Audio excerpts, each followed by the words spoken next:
Assalamualaikum warahmatullahi wabarakatuh. Baik, di sini saya Niswatul Mamudah dengan NPM 2420018. Di sini saya akan mempresentasikan tentang materi saya, yaitu etika dan fungsi komunikasi antara budaya. Baik, di sini ada beberapa materi yang akan saya sampaikan, yaitu yang pertama kita masuk ke pengertian. Komunikasi sendiri memiliki arti interaksi antara dua orang atau lebih untuk menyampaikan suatu pesan atau informasi, baik itu pesan, ide, dan gagasan dari satu pihak ke pihak lainnya. Biasanya aktivitas ini dilakukan secara verbal atau lisan sehingga memudahkan kedua belah pihak untuk saling mengerti, dan komunikasi tersebut terjadi di antara orang-orang yang memiliki kebudayaan yang berbeda, seperti berbedanya ras, etnik, sosioekonomi, dan gabungan-gabungan dari semua perbedaan ini.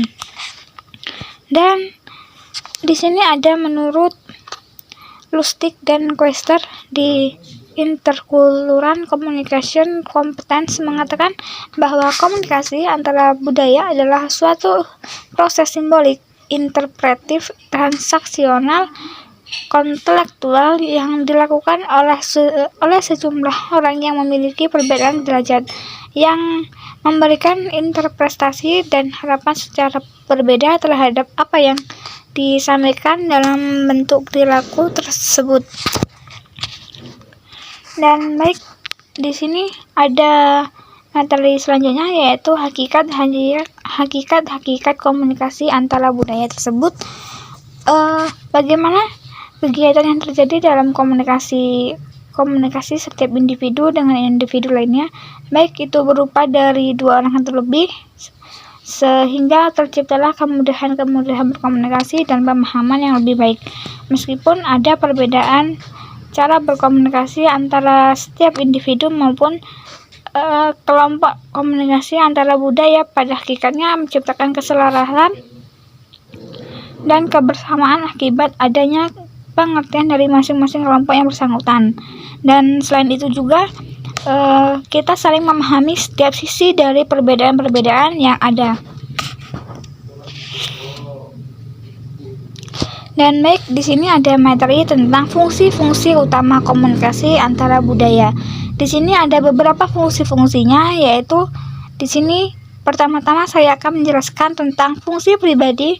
Fungsi-fungsi komunikasi antara budaya yang dilakukan melalui perilaku komunikasi yang dilakukan antara individu. Antaranya di sini ada 3. Yang pertama, menyatakan identitas sosial untuk mengidentifikasi perilaku. Yang menyatakan identitas sosial seseorang dapat dilihat dari bagaimana ia berbahasa, baik itu verbal maupun non-verbal. Dari pemilihan bahasanya tersebut dapat disimpulkan dari suku beserta rasnya. Dan yang kedua, yaitu menyatakan integritas sosial. Inti konsep integritas sosial ialah menerima persatuan dan kesatuan antara individu maupun kelompok, namun tetap mengakui adanya perbedaan-perbedaan yang dimiliki setiap unsur. Dan yang ketiga, di sini ada menambah pengetahuan. Komunikasi antara budaya tersebut dapat menambah pengetahuan kita akan adanya perbedaan, dan dengan adanya perbedaan tersebut kita dapat saling menambah wawasan tentang kebudayaan lain. Dan di sini ada fungsi sosial. Dan di sini ada 4 contoh dari fungsi sosial tersebut, yaitu yang pertama, menjembatani antara satu golongan dengan golongan lainnya. Yang kedua, sosialisasi nilai-nilai kebudayaan untuk memperluas wawasan antara budaya. Dan yang ketiga, yaitu menghibur dan memanfaatkan waktu luang. Dan yang keempat, yaitu pengawasan antara komunikator dan komunikan yang berbeda. Dan baik, di sini ada materi tentang tujuan komunikasi antara budaya.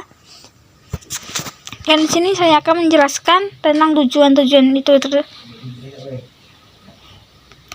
Dan tujuan tersebut yaitu untuk mengurangi ketidakpastian yang terjadi akibat adanya perbedaan yang terjadi, sehingga pada saat antara individu sedang berkomunikasi namun dengan bahasa yang berbeda, karena adanya perbedaan-perbedaan budaya tersebut, sehingga komunikasi antara budaya ini dapat dijadikan sebagai alat untuk mengurangi ketidakpastian logika dan topik yang akan dibicarakan. Bahkan komunikasi antara budaya pun juga bertujuan sebagai alat efektivitas komunikasi agar informasi yang disampaikan itu dapat dimengerti secara efektif, maka diperlukannya komunikasi antara budaya ini. Baik, di sini ada masuk ke materi hambatan antara budaya. Di sini ada beberapa hambatan-hambatan dari antar budaya tersebut. Yang pertama, perbedaan latar belakang. Setiap orang ingin diperlakukan sebagai pribadi dan memang setiap orang berbeda. Berkaitan dengan perbedaan itu merupakan tanggung jawab dari komunikator untuk mengenal perbedaan tersebut dan komunikator dapat menyesuaikan isi pesan yang hendak disampaikan dengan kondisi penerima pesan secara tepat dan media serta saluran komunikasi yang sesuai agar respon yang diharapkan dapat tercapai. Dan yang kedua yaitu di sini ada faktor bahasa. Bahasa yang digunakan seseorang, verbal maupun non-verbal, bahasa tubuh ikut berpengaruh dalam proses komunikasi antara lain, yaitu di sini ada 3. Yang pertama ada perbedaan arti kata, penggunaan istilah atau bahasa tertentu, dan komunikasi non-verbal. Dan yang ketiga yaitu di sini ada sikap pada waktu berkomunikasi, dan di sini ada beberapa contohnya, yaitu yang pertama, mendengar hanya apa yang ingin kita dengar, mengadakan penilaian terhadap pembaca, dan sibuk mempersiapkan jawaban, pengaruh faktor emosi, dan kurang percaya diri, gaya atau cara bicara, dan nada suara. Dan di sini ada materi tentang keuntungan melakukan komunikasi antara budaya tersebut. Dan di sini ada beberapa keuntungannya. Yang pertama yaitu menciptakan komunikasi yang efektif. Seperti yang kita ketahui bahwa untuk menciptakan proses komunikasi efektif, maka komunikasi harus menggunakan cara yang berkomunikasi dengan baik, mengikuti setiap tahap-tahap komunikasi yang ada. Dan yang kedua yaitu mengkondusifkan lingkungan terhadap pengaruh lingkungan dapat menjadi pemantik timbulnya perpecahan terhadap budaya tersebut. Dan yang ketiga yaitu mempengaruhi kehidupan bermasyarakat. Tujuan komunikasi antar budaya yang berikutnya adalah mempengaruhi kehidupan bermasyarakat ke arah yang lebih baik dan lebih positif. Dan yang keempat yaitu akulturasi budaya. Pengertian akulturasi adalah proses yang dilakukan untuk memadukan suatu budaya dengan budaya lainnya, di mana perpaduan itu akan muncul suatu budaya baru tanpa menghapus dan menghilangkan budaya aslinya. Dan yang kelima yaitu menghilangkan hambatan komunikasi antara budaya, juga untuk menghilangkan berbagai hambatan yang mungkin saja terdapat pada suatu wilayah. Dan yang selanjutnya yaitu memperluas hubungan konteks komunikasi lintas budaya tentunya adalah untuk menjalin hubungan baik dengan budaya lain. Dan yang selanjutnya yaitu untuk memperlancar bisnis lintas budaya. Komunikasi ini antar budaya yang dilakukan juga bertujuan untuk memperlancar bisnis lintas budaya.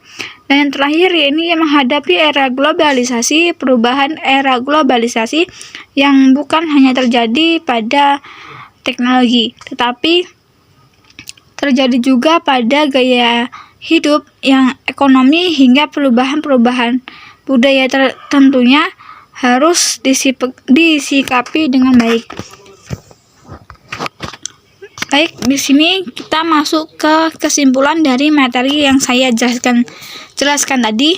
yaitu kesimpulannya, interaksi antara dua orang atau lebih menyampaikan suatu pesan atau informasi, baik itu pesan, ide, dan gagasan dalam satu pihak ke pihak lainnya. Dan komunikasi antar budaya, komunikasi yang terjadi di antara orang-orang yang memiliki kebudayaan berbeda. Komunikasi antara budaya pada hakikatnya menciptakan keselarasan dan kebersamaan akibat adanya pengertian dari kelompok yang bersangkutan, dan mempunyai fungsi utama diantaranya fungsi informasi, fungsi instruksi, fungsi persuasif, dan fungsi menghibur. Komunikasi antar budaya tersebut memiliki tujuan mengurangi ketidakpastian yang terjadi akibat adanya perbedaan yang terjadi. Baik, itulah presentasi dari saya, Niswatul Mahmudah, tentang etika dan fungsi komunikasi antara budaya tersebut. Dan baik, jika teman-teman ada yang ingin ditanyakan, bisa kita diskusikan bersama-sama, dan jika ada yang belum paham, mari didiskusikan. Dan saya akhiri, wassalamualaikum warahmatullahi wabarakatuh.